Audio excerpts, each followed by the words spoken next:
pour une vidéo un petit peu spéciale parce que je vais vous faire une petite vidéo revue en fait plutôt sur les nouveautés que Sephora a pu sortir ces derniers temps parce que finalement je me rends compte que j'en amasse pas mal et que j'adore plusieurs de leurs produits. Donc je vais vous montrer un petit peu tout ça, c'est parti. Donc pour commencer, on va commencer avec quelque chose que vous avez sûrement déjà tout essayé, donc les masques. Les masques, j'en ai essayé pas mal et je dois dire que je suis plutôt satisfaite de ces produits. Donc j'ai essayé les masques pour les pieds, j'ai adoré ces masques là. J'ai pris celui justement rafraîchissant et délassant à la lavande et celui à l'amande. Celui-ci c'est vraiment pour réconforter et réparer les pieds. J'aime beaucoup ces masques là pour les pieds parce que c'est vraiment, je trouve, un moment cocooning par excellence. Moi je sais que je le fais quand j'ai une longue journée, que je sens que mes jambes sont lourdes et qu'il me faut vraiment ça. Et je pense que ça peut être sympa un petit peu pour préparer l'été. Oui, même si c'est censé être bientôt, j'en suis bien consciente. Mais voilà, effectivement, chez nous il fait pas très beau. Et du coup, le soir quand je rentre, je suis un petit peu blasée du temps. Donc du coup, je me fais vraiment une petite séance cocooning et ça passe. Je suis parée justement à attaquer le lendemain. Mais j'aime beaucoup ces masques. Comme vous voyez, j'ai déjà acheté... j'en ai déjà racheté, il faut déjà que j'en rachète parce que je les adore, je les ai déjà finis. Qu'est-ce que je voulais vous dire à propos de ces masques justement? Vous avez justement deux senteurs différentes, lavande et amande, et honnêtement j'aime beaucoup les deux. J'ai tendance à préférer amande parce que j'ai l'impression qu'il répare plus en profondeur. Après voilà, c'est très léger, hein. Moi ce que je fais en fait, c'est que je mets justement les petites chaussettes parce que ça se présente comme des chaussettes, et je remets en fait des chaussettes par au-dessus, comme ça au moins déjà de 1 elles bougent pas et ça a le temps de bien agir, de bien s'imprégner dans ma peau. Donc j'ai adoré ces masques là, d'ailleurs je les ai finis et je vais en racheter, mais ça fera l'objet d'une autre vidéo. Ensuite j'ai également testé 3 masques, donc là vous voyez que c'est les nouveaux parce que je les ai déjà rachetés, parce que je les connais bien, vous les voyez dans tous mes produits finis ou mes favoris. Donc c'est les masques pour les mains, donc là j'ai 3 qui existent. Donc j'ai l'anti-âge qui se présente comme ça, c'est la petite boîte orange. J'ai le nourrissant réparateur, celui-ci je l'aime beaucoup. Et vous avez également le ultra hydratant embellisseur. Donc ça ce sont également des produits pour les mains. Et le gros plus de ces produits-là, parce que moi je suis une blogueuse dans le vent, hein, j'aime bien justement être tout le temps sur mon portable. Le gros justement avantage de ces produits, c'est que c'est des gants et avec vous pouvez continuer à pianoter sur le PC, pianoter sur votre téléphone, c'est tactile, donc ça c'est plutôt pas mal. Vous pouvez continuer à faire ce que vous avez à faire dans la journée, et pour les femmes pressées ça peut être sympa, ou les filles comme moi qui ont la flemme et qui veulent quand même faire quelque chose, c'est sympa. Mais voilà, j'adore ces masques là. Je dirais que mon préféré quand même c'est celui à l'argan, c'est celui justement anti-âge. J'aime bien celui-ci justement parce que comme pour l'autre, effectivement il répare en profondeur et j'ai tendance à préférer celui-ci. Je dirais qu'il a un côté un petit peu, comment dire, lissant. Alors que c'est pas forcément pour ça, hein, ils disent anti-âge uniformisant. Je pense que c'est pour tout ce qui est tache de vieillesse réellement. Mais je l'aime bien parce que j'ai l'impression qu'il a une action lissante. Donc voilà, j'aime bien également les deux autres, hein, mais voilà. On peut voir effectivement que je les aime bien puisque j'en ai racheté par 3. Et effectivement, à chaque fois que j'en utilise un, j'en rachète un. Voilà, il m'en faut toujours un de côté. Donc effectivement, j'adore ces masques pour les mains. Je vous conseille vraiment de les essayer, et ceux-là et pour les pieds, parce qu'ils sont vraiment top du top. Et justement sur leur nouveau masque, ils ont sorti également des masques pour les lèvres.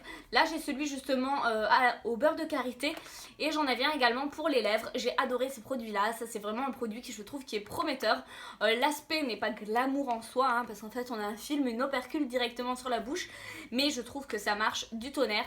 Moi j'aime bien appliquer en fait tous mes masques, que ce soit ceux-là pour les mains ou pour les pieds. J'aime bien les laisser en fait agir la nuit, et celui-ci je le laisse agir la nuit. Et le lendemain, j'ai une bouche mais magnifique, j'ai pas une seule ridule.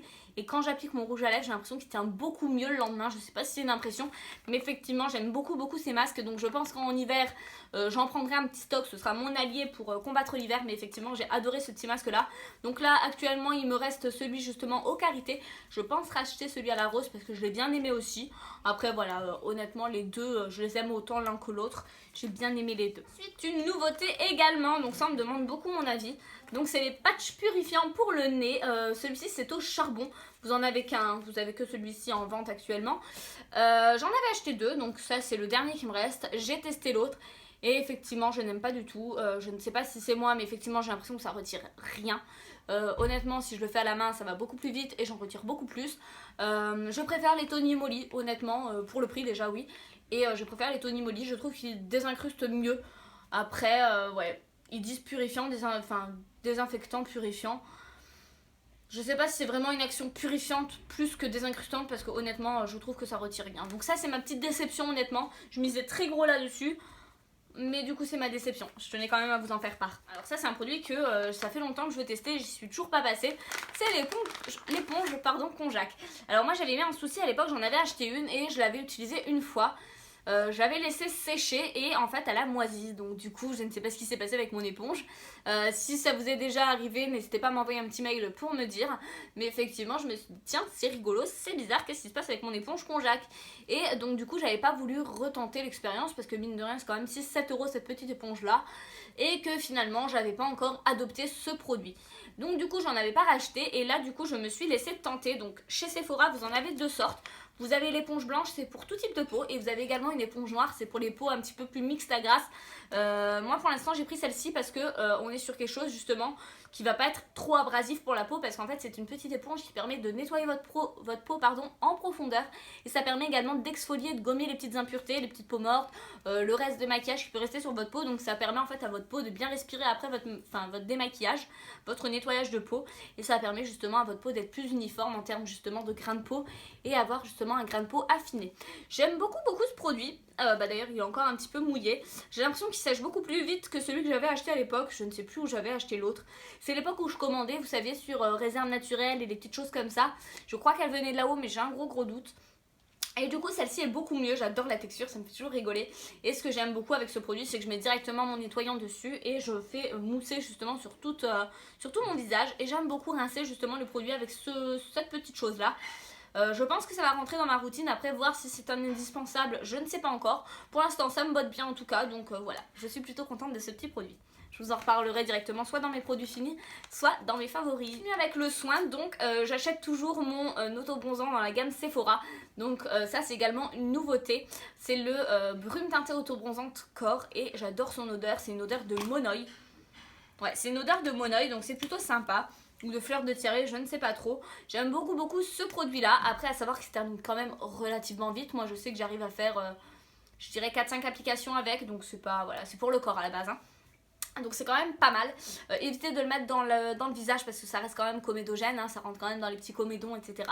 Mais j'aime beaucoup ce produit là, je l'ai déjà racheté, je l'ai déjà en double. Effectivement c'est un auto-bronzant que j'adore parce que vous n'avez pas de carotène à l'intérieur. On n'a pas cet aspect en fait orange ni de marque, ça c'est plutôt sympa. Donc oui j'aime beaucoup. On va parler un petit peu maquillage parce que en termes de maquillage, vous le savez, j'en ai des tonnes et des tonnes. En général, j'achète du Make Up Forever, du MAC, du Urban Decay énormément, d'autres marques, NYX, etc. Et c'est vrai que cette fois-ci, je me suis tournée vers Sephora pour acheter un anti-cerne. J'avais le Naked Skin que j'aimais beaucoup, mais en termes de prix, il est quand même à 24 €. Ça reste quand même un anti-cerne qui reste cher, hein, faut bien se le dire. Donc du coup, je me suis dit, tiens, tu vas tester les Sephora. Donc ça, c'est la nouveauté Sephora. Ce sont leurs nouveaux anti-cernes, donc c'est une tenue 10 heures. Vous avez quand même le côté haute couvrance et c'est exactement la même texture justement que le Urban Decay. Donc on est sur un produit qui est quand même ultra couvrant à mon goût. Et là je vais vous le tapoter pour vous montrer, effectivement on est quand même sur un produit qui est ultra nourrissant encore en plus. C'est pas un produit en fait qui va marquer les petites rides, les petites ridules comme leur anti-cerne stick en fait hein, parce que chez eux vous avez trois petits produits différents. Vous avez les petits pinceaux perfecteurs de teint comme une touche éclat chez Yves Saint Laurent. Vous avez les sticks justement correcteurs et en même temps anti-cerne. Effectivement on est sur un stick, du coup c'est mat et du coup ça marque un petit peu les plis, les ridules etc. C'est pas l'aspect que je préfère, moi je l'utiliserais plus comme correcteur. Et vous avez justement leurs nouveaux anti-cernes et je trouve plutôt pas mal. Moi j'ai la teinte numéro 20, ça s'appelle crème, et je trouve qu'il s'adapte parfaitement à ma carnation. On est vraiment effectivement sur un fini naturel mais une belle couvrance. Donc ça j'aime beaucoup avec cet anti-cerne là. Pour l'instant j'ai acheté celui-ci, je ne pense pas repartir sur le Urban Decay parce que je trouve que celui-ci fait ses preuves. Donc à voir sur le long terme, mais j'aime beaucoup cet anti-cerne là effectivement. Ensuite, deux produits qui vont ensemble, donc un pinceau et une poudre de soleil de leur nouvelle collection. Donc je vais d'abord vous montrer le pinceau parce que c'est le produit que je préfère entre les deux. Donc c'est un pinceau de la gamme Pro, vous avez deux gammes chez Sephora, vous avez la gamme Pro et la gamme un petit peu entre guillemets débutant, hein. C'est des pinceaux tout simples, un petit peu moins chers que les Pros. Les Pros, ce qui est sympa c'est que vous les gardez une vie et je vous assure qu'ils sont hyper doux. Ah bah je suis désolée, par contre il sera un petit peu sale, j'ai mis ma poudre avec tout à l'heure et il est vraiment génial. Je l'ai lavé déjà 2 fois pour regarder, faire un crash test etc. Voir s'il se perdait ses poils et effectivement on peut le voir, il est toujours aussi nickel. Donc moi j'ai le numéro 48, c'est le Pro Bronzer, poudre bronzer, Donc il est juste génial, il est hyper dense et ce que j'adore c'est une fois que j'ai créé mon contouring avec, en fait j'estompe directement mon contouring et c'est un bonheur parce que il épouse vraiment en fait toutes les courbes du visage et j'aime beaucoup ce genre de pinceau là. J'en ai un de chez Make Up Forever et honnêtement je dirais pas qu'il le vaut mais il peut le valoir honnêtement. Ouais, il est aussi doux que le Make Up Forever que j'ai. C'est le petit kabuki de chez Make Up. Et effectivement, j'aime bien celui-là aussi. Donc honnêtement, il fait ses preuves. En termes de prix, je ne sais plus trop combien il coûtait. Je crois qu'il était dans les 30 euros, il me semble.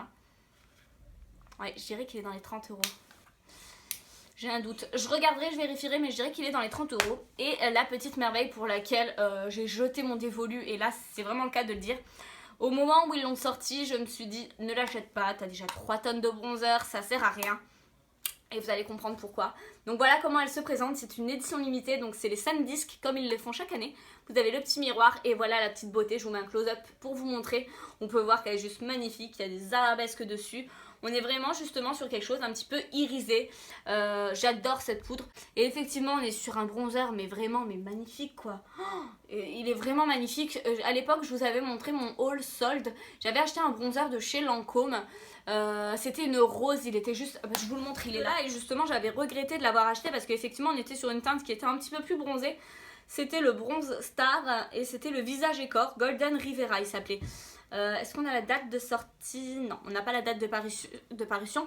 Et effectivement, on était sur une poudre que j'avais flashé dessus en fait. Hein.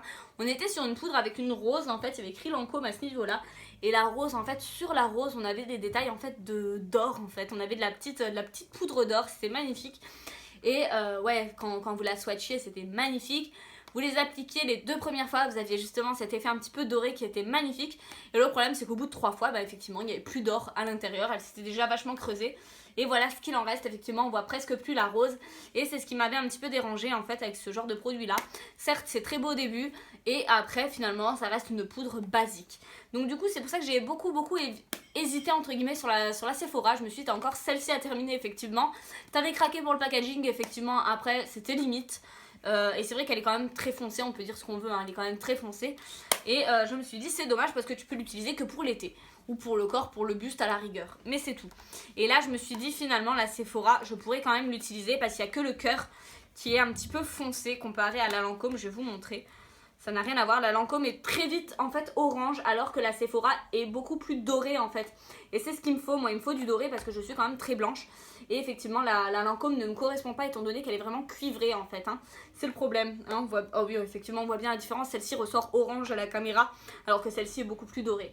Donc voilà pour la comparaison, c'est pour ça que j'ai craqué pour la Sephora parce que j'avais la Lancôme effectivement, j'avais trouvé le dessin magnifique. Le problème c'est que ça s'enlève très vite et c'était ma grosse déception. Parce que finalement, effectivement, j'avais craqué pour le détail et je n'avais pas remarqué, entre guillemets, ou je ne voulais pas remarquer, parce que ça c'est aussi quelque chose, je ne voulais pas remarquer qu'elle était trop foncée pour moi. La Sephora, je crois qu'elle est dans les 18 €, donc ça vaut quand même le coup, parce que ça c'est le genre de poudre qu'on garde 1 an, voire peut-être 2 même. Hein. Donc voilà, je suis très contente de cette poudre là, je la trouve magnifique et honnêtement, pour le prix, vous pouvez sauter dessus, elle est vraiment magnifique. Et pour une fois c'est une poudre qui ne rendra pas un aspect orange et ça c'est important. N'hésitez pas à me dire justement, à me contacter sur Snapchat ou sur Instagram si vous avez justement testé des produits de leur gamme. Si vous avez testé comme moi les masques et que vous en êtes tombée amoureuse, n'hésitez pas à me dire. En tout cas je vous fais de gros bisous et je vous dis à la prochaine. Bye.